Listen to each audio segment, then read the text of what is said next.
Hello po. Hello. Magandang gabi.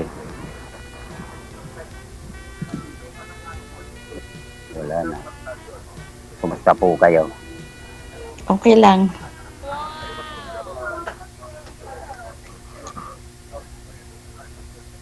Taga saan po kayo? Sa Alabang ako.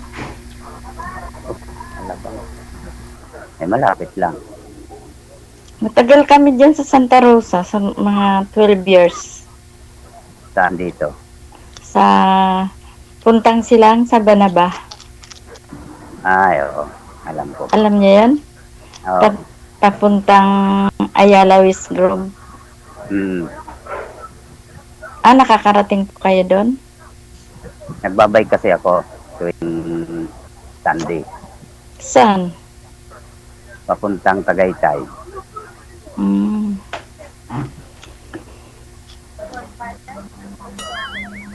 Ano tinitingnan nyo, sir?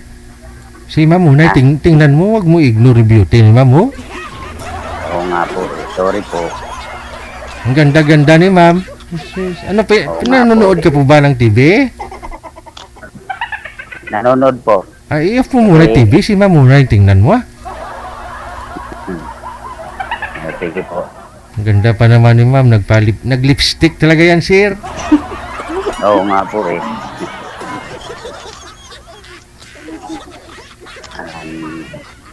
Anong trabaho niyo po? May trabaho po kayo? Ano po ako, namamasukan ako, tagaluto po in Chinese. Lagi kang busog. Tagaluto.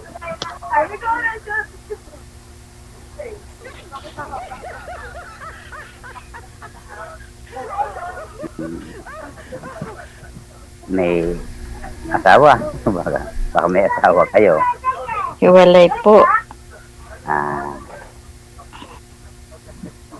May mga anak po kayo?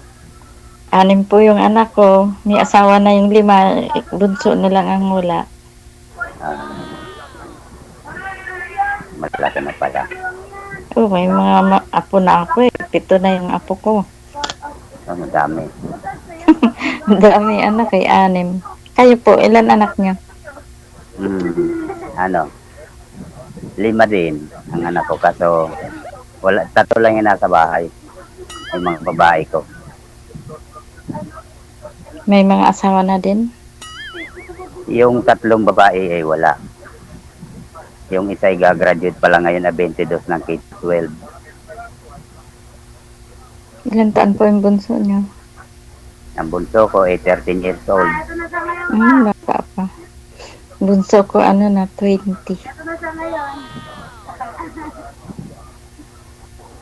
20, tanda na.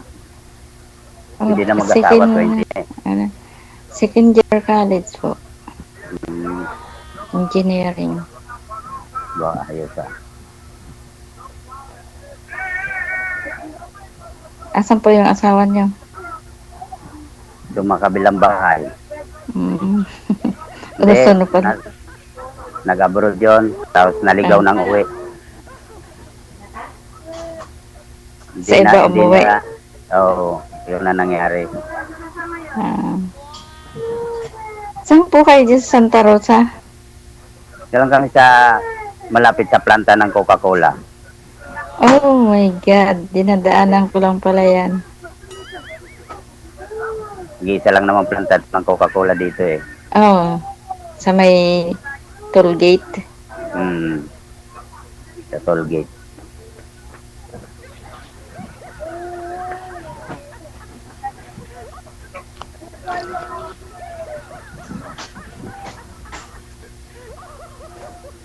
Tanong-tanong kung ano tatanong mo.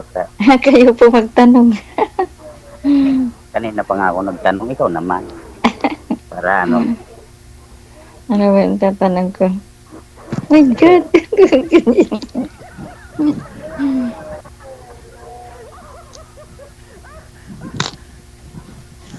Wala tayong pag-uusapan pag di ka nagtanong. Anong trabaho niyo po? Ano ko? Maintenance facilities sa isang logistic company. Anong company? Ano? Nakahiga ng labanan, oh. hinahakot namin ay mga kotse. Mm. Anong kotse yan? Anong pangalan ng kotse?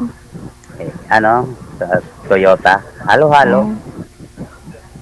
Nissan, HBC. Andyan, maraming Honda. dyan ng mga sasakyan dyan sa may parting Santa Rosa.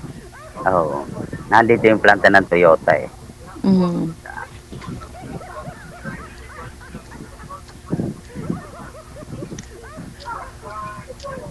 Wala na, hindi na makita ni sir, madilim na. Nakikita ko si ma'am bibira magsalita sir eh.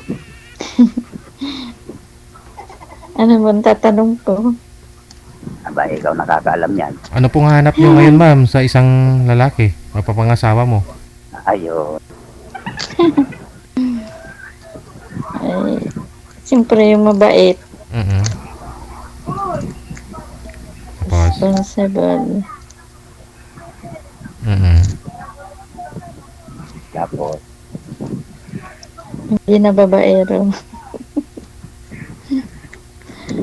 Matanda na.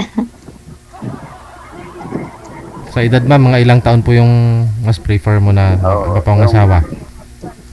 Ako, 56 na rin po ako. Ano pong edad ng lalaki ang gusto mo? Eh, gusto ko yung kalibil ko lang. Ayoko ng mas bata. Ayoko ng mas matanda sa akin.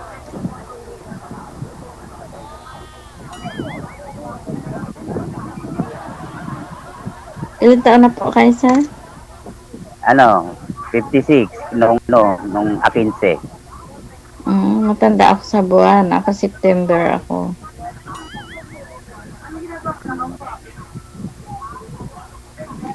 Magkating edad lang pala. Konti lang.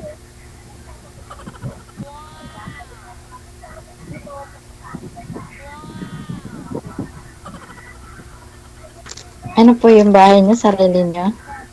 Oo, sarili ko to kaso maliit lang. Pero Mali- sarili ko na to. Eh, Bali, dyan na po kayo ma'am dyan po kayo ngayon sa amo mo, sa Chinese. Opo. Wala po kayong bakasyon kasi ngayong week. Hindi po kasi, kakauwi ko lang nung nakaraang March 30. Aha. So, walang chance Eh, magkita kayo ni sir ngayong linggong ito? Hindi pa po pwede kasi po yung dalawang kasama ko po dito is nagbakasyon po sa Samar. So kulang kami dito, dalawa lang kami. Ilang Chinese po ba yung pinapakain niyo ma'am? Apat po kasi kami dito eh. Ako ang tagaluto eh. Oh. Tapos yung isang yaya, yung tagalaba ng ulam. 4 na pamilya ma'am. Hindi po, apat kaming magkasama sa bahay.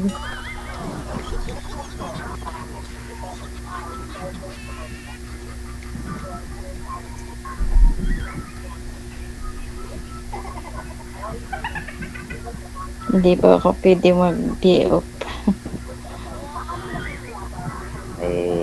Nagbakasyon kasi yung dalawang kasama namin.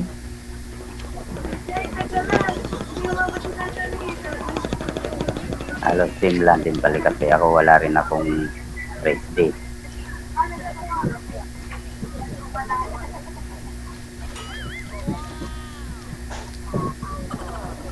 Yun, kung dumating na yung dalawang kasama ko, siguro yun, makaano pa sa next month. Every month naman yung day off namin.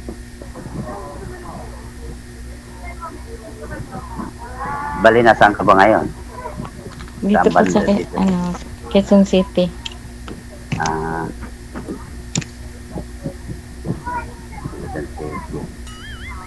malapit lang.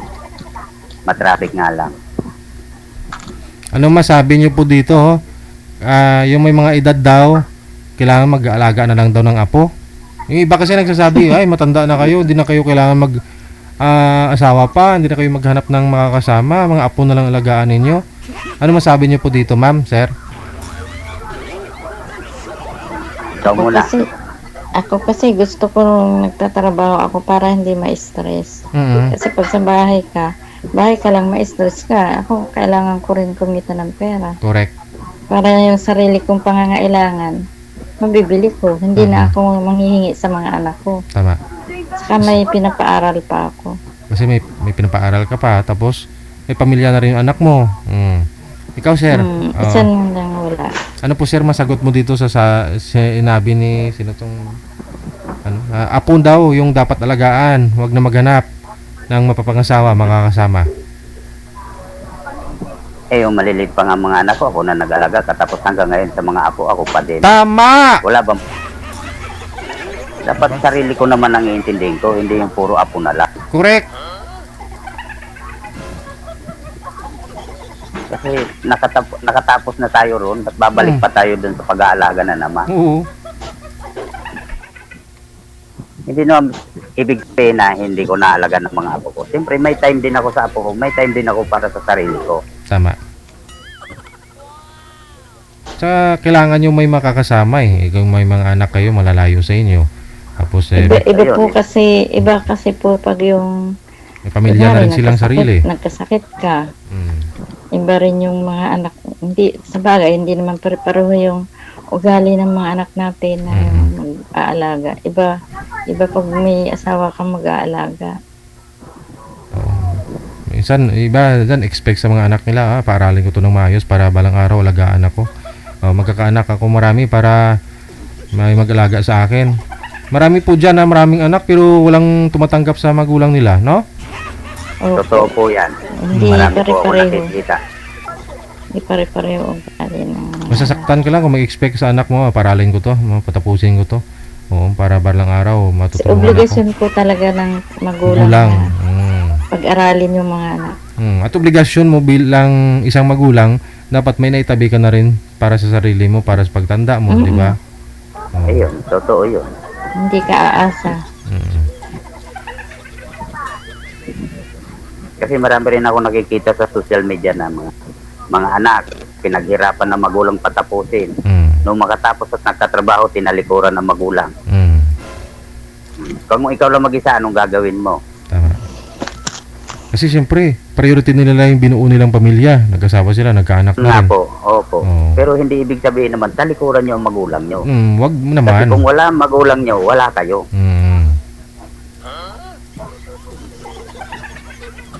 Saka sir, hindi naman porket na sumali kami sa ganito, asawa agad. Correct!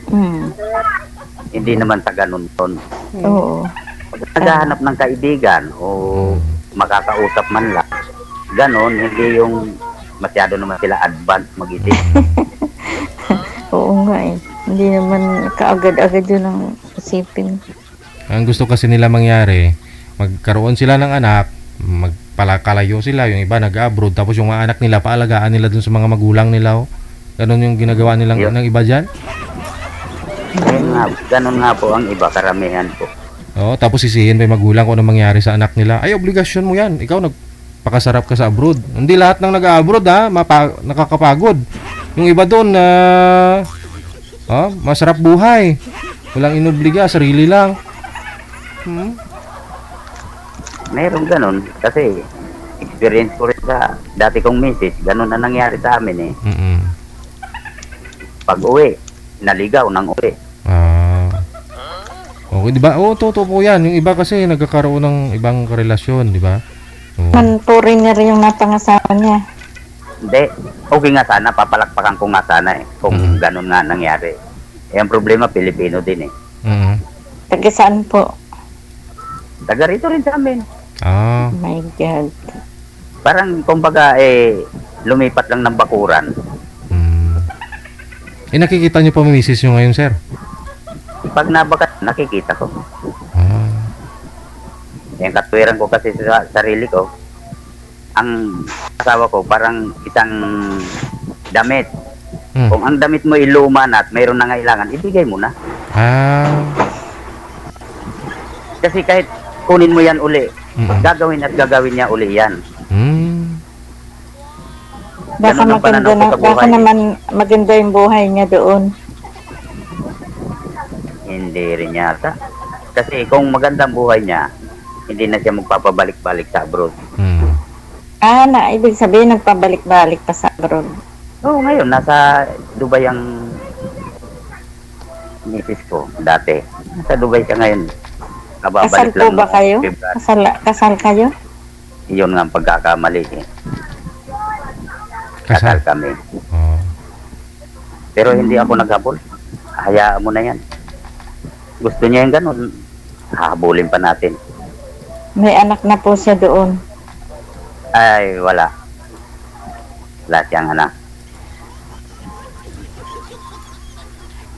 Tagal na kami hiwalay, mga nasa magsasampung taon na rin siguro.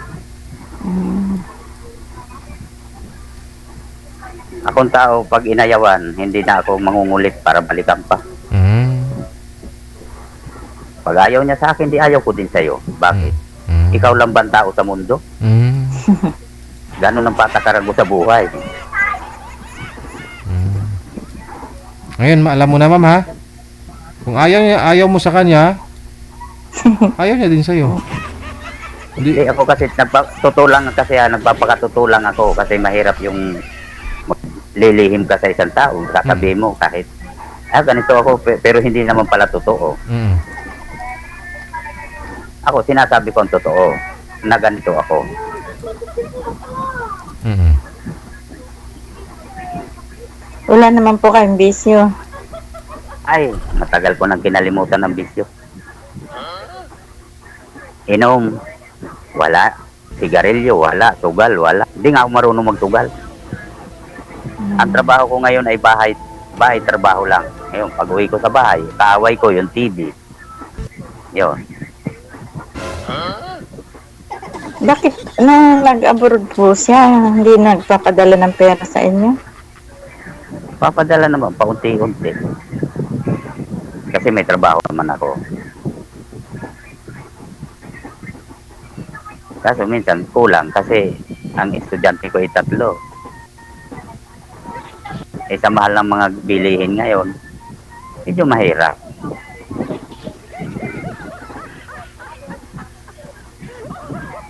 Sa mga bayarin nga lang sa bill, sa kuryente, tubig, gintong-ginto na. Sa pagkain pa. Ayun nga. Kaya mahirap.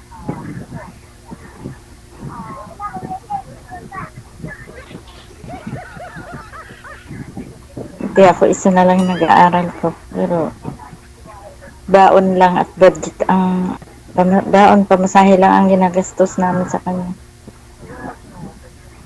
Kaya ako mayroon pa akong high school, yung bunso ko nga ay high school pa. Walang bayad sa school. Scholar. Kaya maganda. Second year na siya ngayon, civil engineer. 2 taon na lang. 2 taon na lang. 5 years ata ang engineer Depende po yun kung oo, depende kaya sa- niyang ipasa yung 4 years. 4 years siya. Mhm.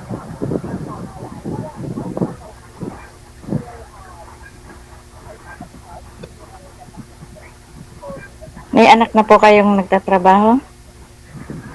Mhm. Mayroon. Kaso pansarili lang nila. May asawa na po?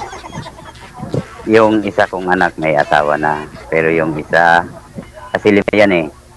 Yung 2 lalaki, yung panganay ko may asawa na. So, sumunod, may trabaho para lang sa sarili niya. Yan ang mahirap din sa mga anak, no? Pag, Oo, ganun talaga. Hindi, meron naman din mga anak na natulog. Hindi naman pare-pareho. Hindi naman lahat ganun. Mm. Kasi ang pagpapalaki ng anak parang tugal yan eh. Meron ngang kahit may asawa na natulong pa sa mga Oo. sa mga kapatid. Mayroon naman May- anak na nagpamilya na. may hindi pa anak ako na- makaalis. May anak ako na natulong sa anak ko pag-aaral. Nagbibigay siya ng pera. Natulungan din niya. Wala pang Kaya nga asawa. hindi pare-pareho mga anak. Oo, depende rin kasi baka kinakapos din o kung marami na rin silang anak o minsan kasi yung sakit ba. Ito ang apo ko, 2 pa lang. Ako 7 na anak ang apo ko eh. Sa panganay, 2. Yung pangalawa ko, 2 din. Yung tatlo, 2 din anak niya. Yung panglima, 1. Yung isa, sinundan ng bunso ko, 1 rin.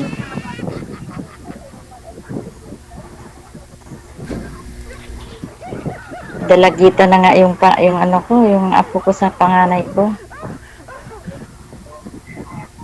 Diyan din sila sa Kalamba, sa Makiling. Andiyan sila nakatira. Mm. Yun namang pangalawa ko diyan sa may Silang.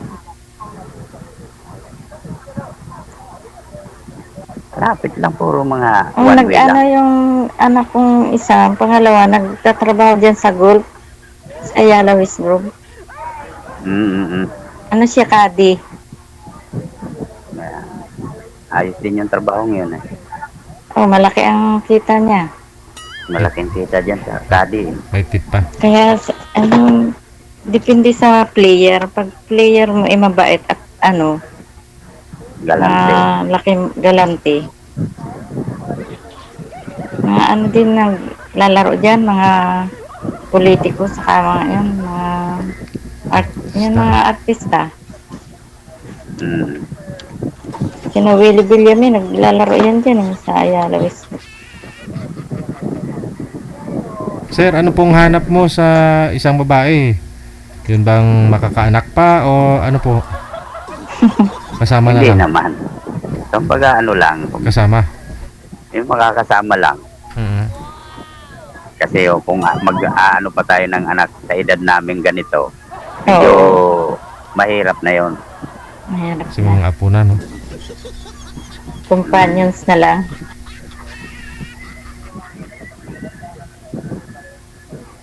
Mga ganun na lang. Kasi hindi na talaga pwede yung sabi maghangad pa ng anak. Diba, ng masyado ng huli.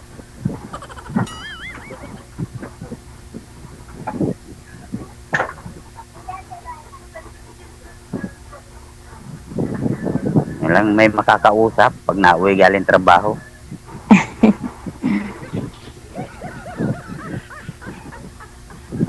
Di malapit lang po yung trabaho nyo dyan sa bahay ninyo?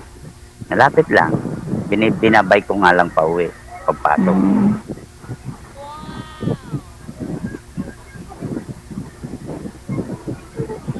Nagkantin kasi ako dati dyan sa may ibaba ng Ayala West Group.